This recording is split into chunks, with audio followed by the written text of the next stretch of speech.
Hi,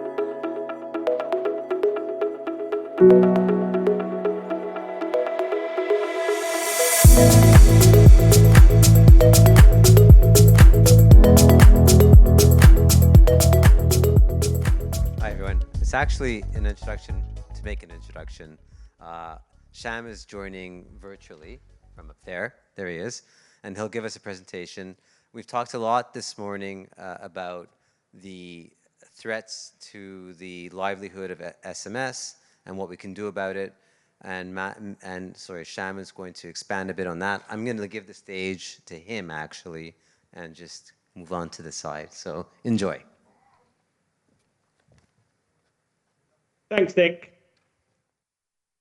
So I'm going to talk to you today about fighting smishing through cross-industry collaboration.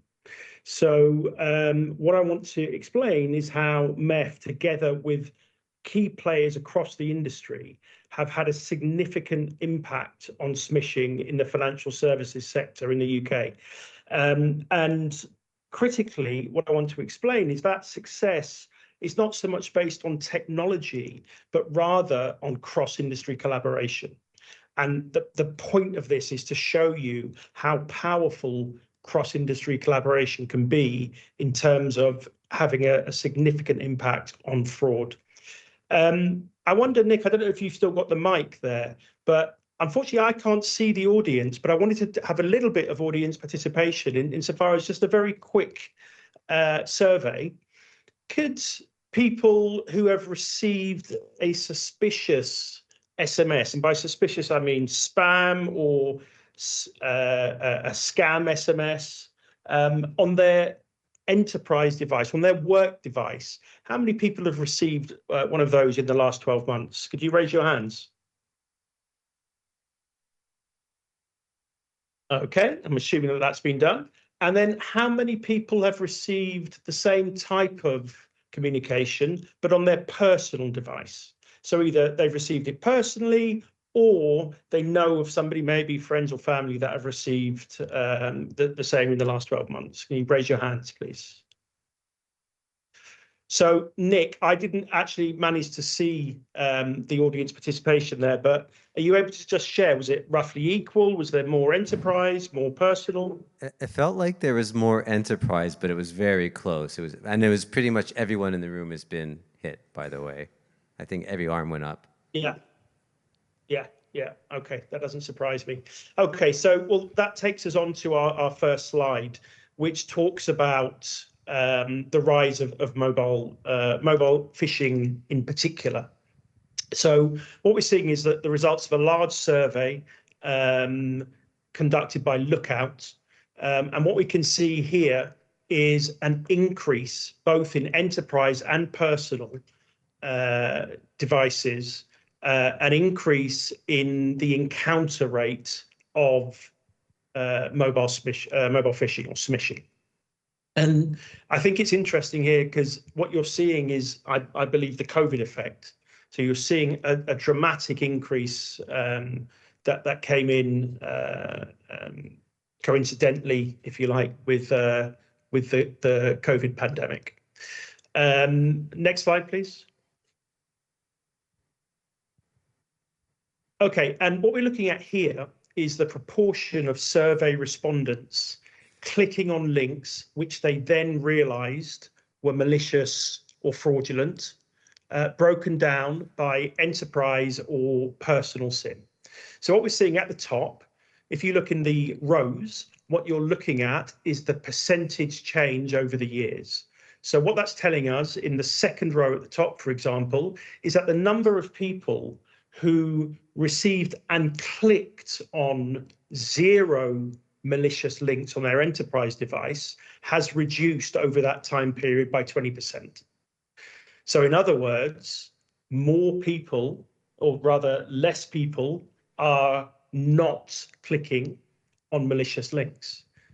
The reverse of that being, as you move to the right along the table, that we're seeing a significant increase over the years of people clicking on more malicious links via SMS.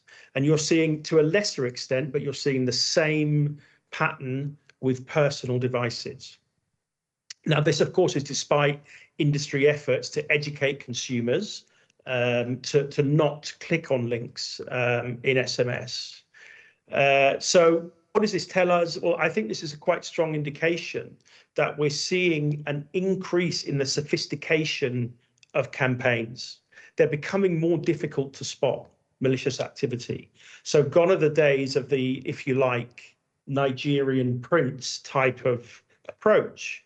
And what you're seeing now is with spoofing of sender IDs, with spoofing of URLs, with SMS phishing becoming part of more sophisticated multi-channel fraud campaigns, that they are becoming much, much more sophisticated and difficult to spot. Next slide, please. So we know that mobile devices are being increasingly targeted by fraudsters. Phishing used to be an email problem, but increasingly SMS is either the primary attack or, as I mentioned, part of a multi-channel fraudulent attack.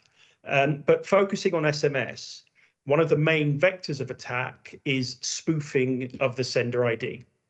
So for those of you who are in the messaging industry, forgive me for a moment, I'm just going to explain a little bit about sender IDs.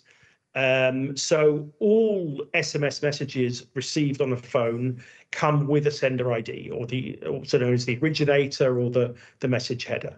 And sender IDs can be set as alphanumeric, so that's 11 characters, up to 11 characters. They can be typically a brand name, so Coca-Cola, or in the example here, you can see Pizza Shop. They can be short codes, or they can be regular long numbers. And merchants are more and more using alphanumerics for very obvious reasons. It's a very strong brand presence on the device. It engenders feelings of trust with the recipient. There are some downsides to alphas. They don't allow for a means to reply, so there's no reply path. So short codes or long numbers can be used, but they don't identify the brand.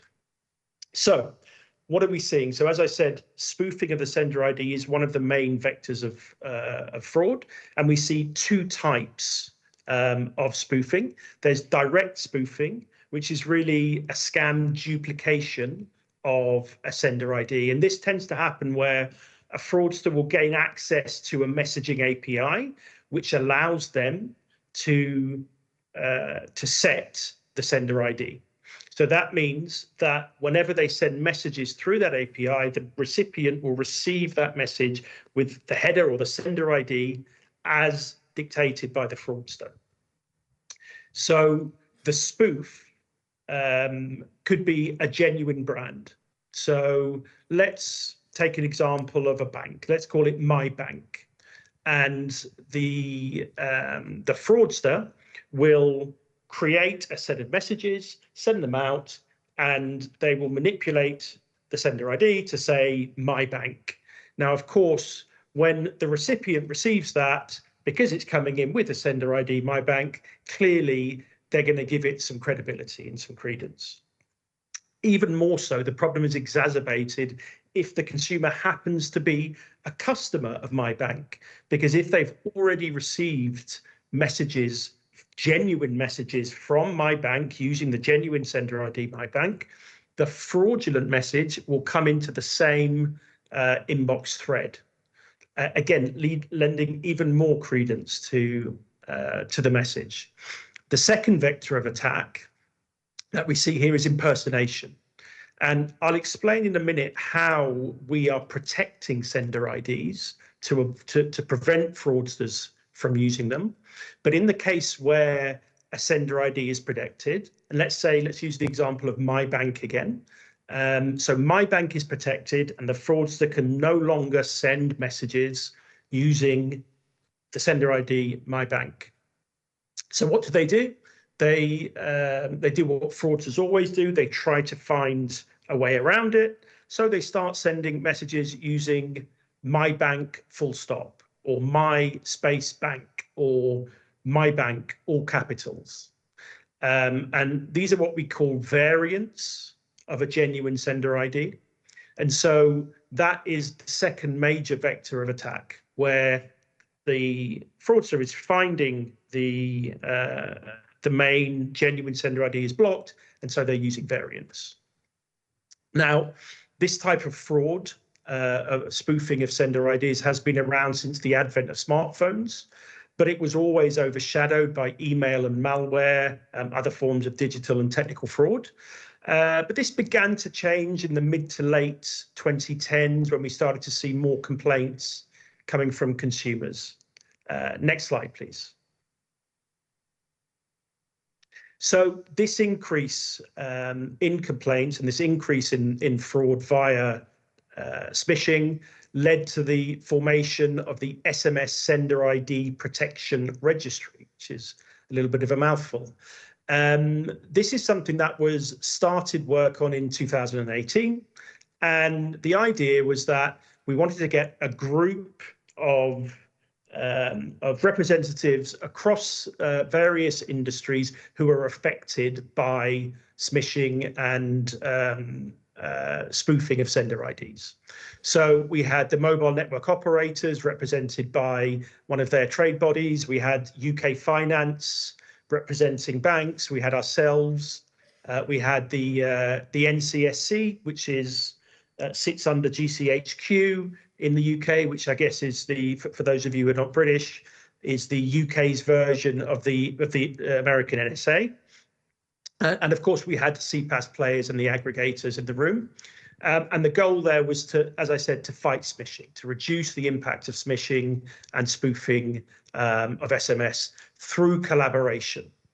So I'll explain a little bit later how it actually works, the mechanics of what we've done.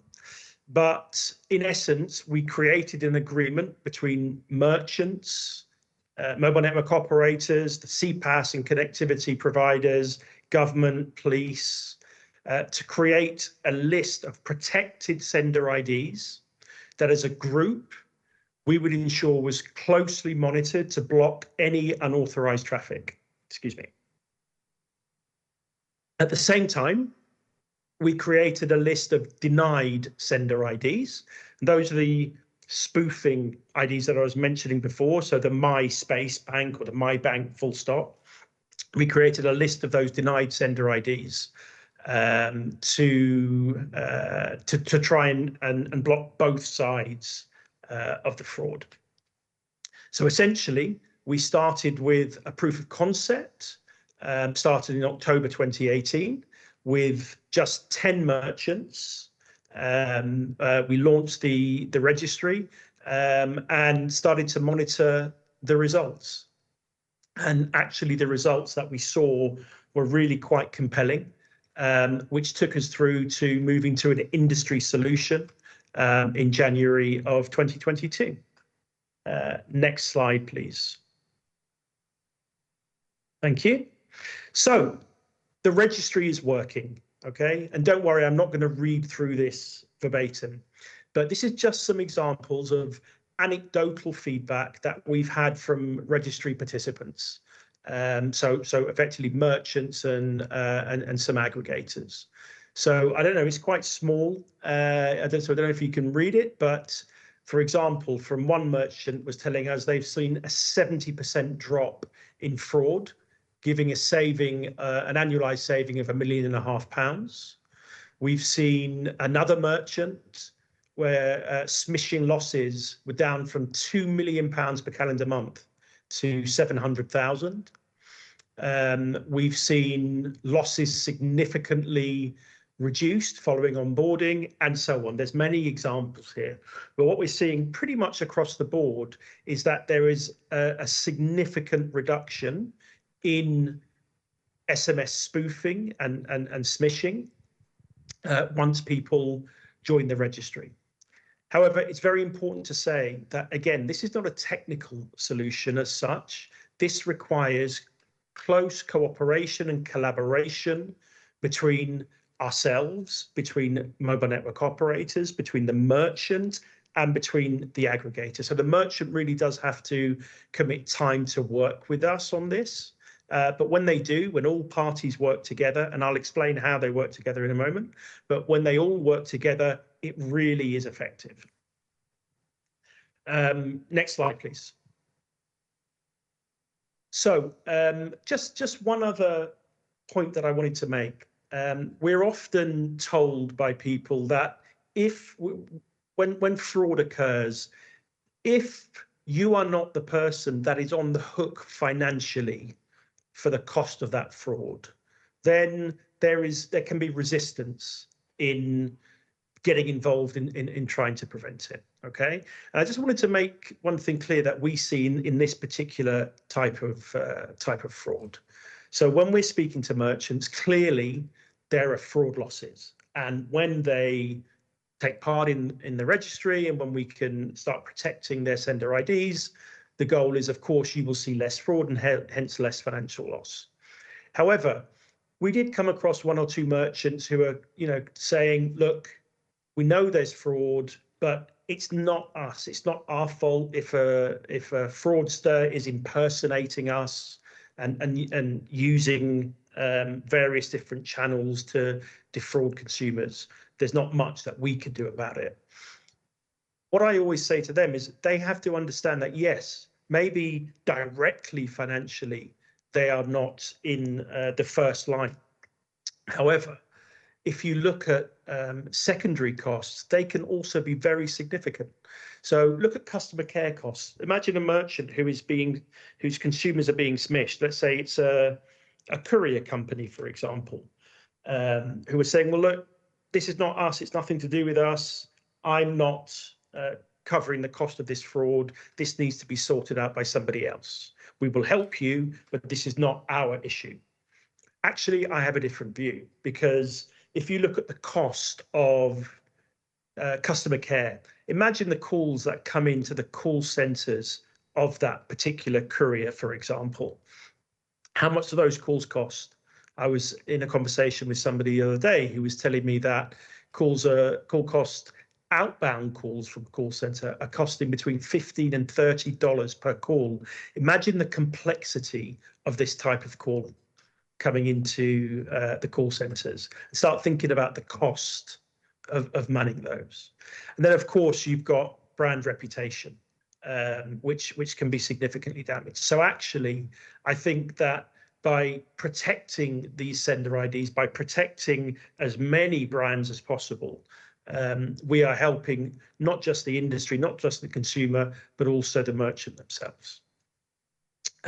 Next slide, please. Okay, so I've promised this a couple of times. So how does it work?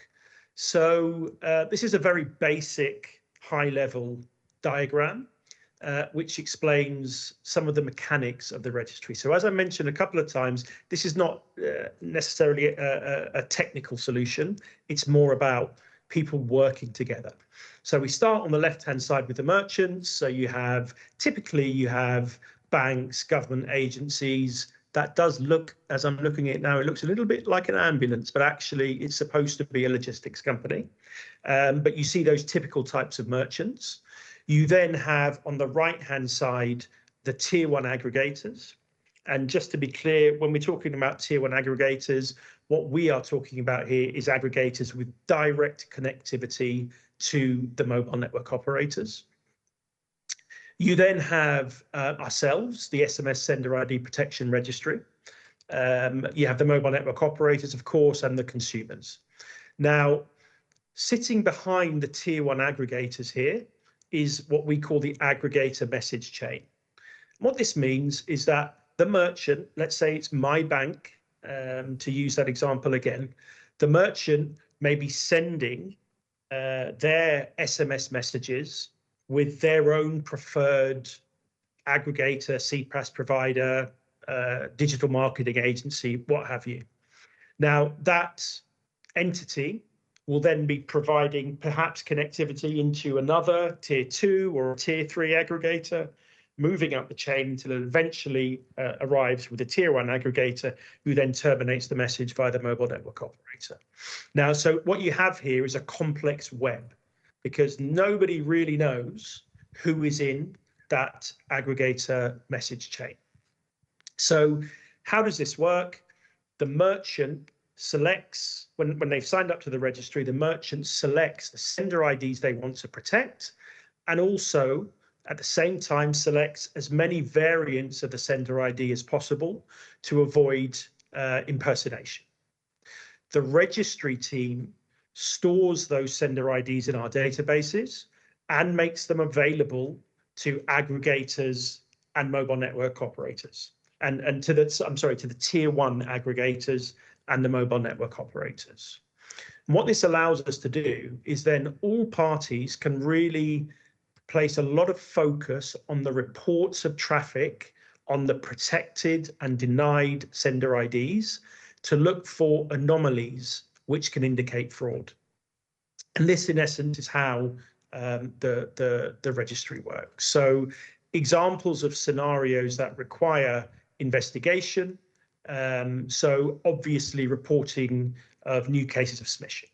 So if any of our merchants get reports of smishing, we are able to then trace them back. We are able to look at where that traffic is coming, and we are able to block that route. So the tier one aggregators or the MNOs will put a block to say, okay, if the traffic's coming down this route from these entities, then it's not genuine traffic from the merchant, so we're going to block it. Other examples of scenarios that require investigation would be new routes. So we're constantly seeing these reports from the aggregators saying this is where the volumes of traffic are coming from my bank. They're coming from this aggregator who's dealing with this tier 2 aggregator and this tier 3 aggregator. So this is the reporting or the message chain. So we are constantly looking at those chains to see where has something new happened here. Is there sudden increase in volume on a particular chain, or is there suddenly a new chain? And the merchant might say, well, I don't know who that entity is. I've never given them the right to send any messages for me. So again, that gives us insight and intelligence to be able to go back and potentially block that route. Next slide, please.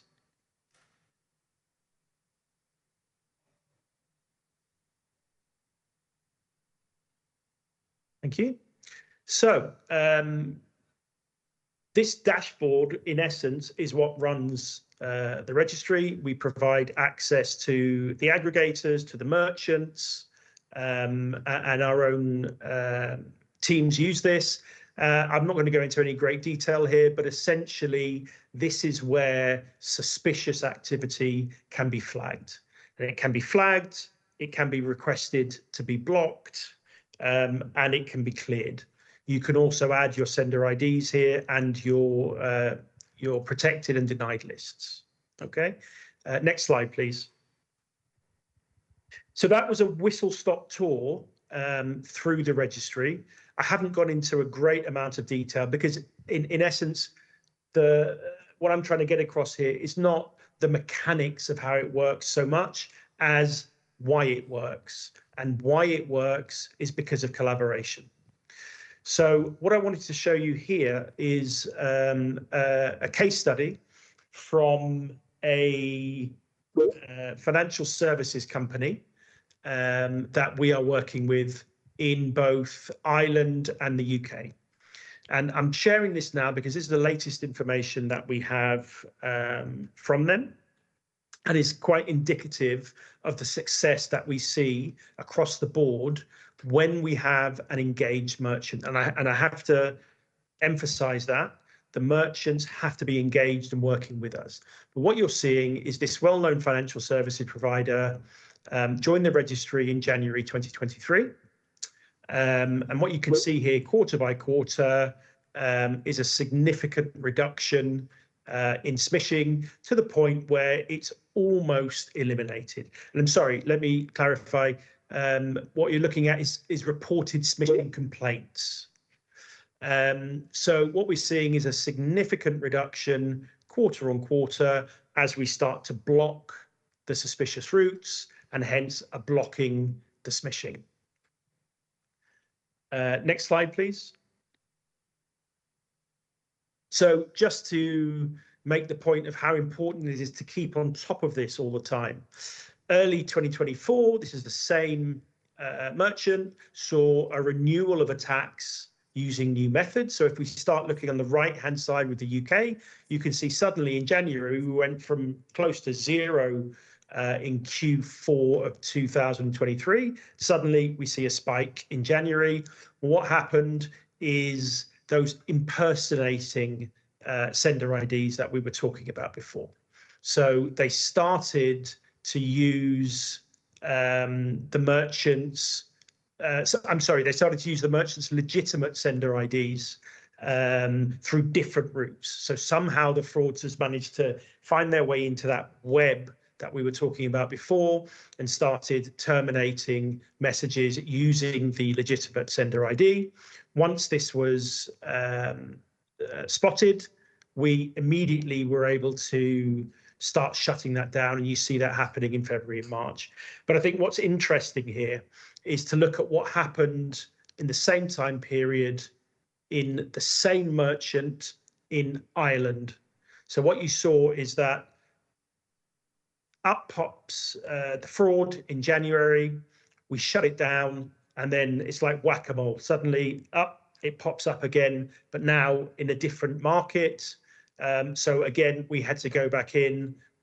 We had to shut down the various fraudulent channels, and you can see that we've pretty much eliminated smishing complaints for this merchant, which I think is a really stunning case study of how effective this collaboration can be. Next slide, please. So this is the final slide. And again, the point I'm wanting to make here is about the power of cross-industry collaboration. Fraudsters will continue to find and exploit weaknesses. We know that. Siloed point solutions leave too many gaps for fraudsters to exploit. And this kind of collaborative solution seems to have worked very, very well. One thing that is very clear is that in order for this to work, you do need an independent party to be central to doing this. So there's a lot of what would otherwise be commercially sensitive data that gets shared between by mobile operators with us, by merchants, by CPaaS players and aggregators. So we are able to really work on behalf of all stakeholders, analyzing all the trends, analyzing the information, and so on. So final couple of points. This is not a panacea for all smishing, but what it is a very pragmatic way to quickly, significantly impact fraudulent activity. So it requires no technical intervention, which means it's low cost and extremely fast to deploy. Now, as I said, it's not a panacea, okay? The most robust solutions will undoubtedly be the technical solutions. So if there are some markets around the world that are implementing technical solutions to block sender IDs at firewalls or at gateways, and where that can work across the industry, it can be very effective.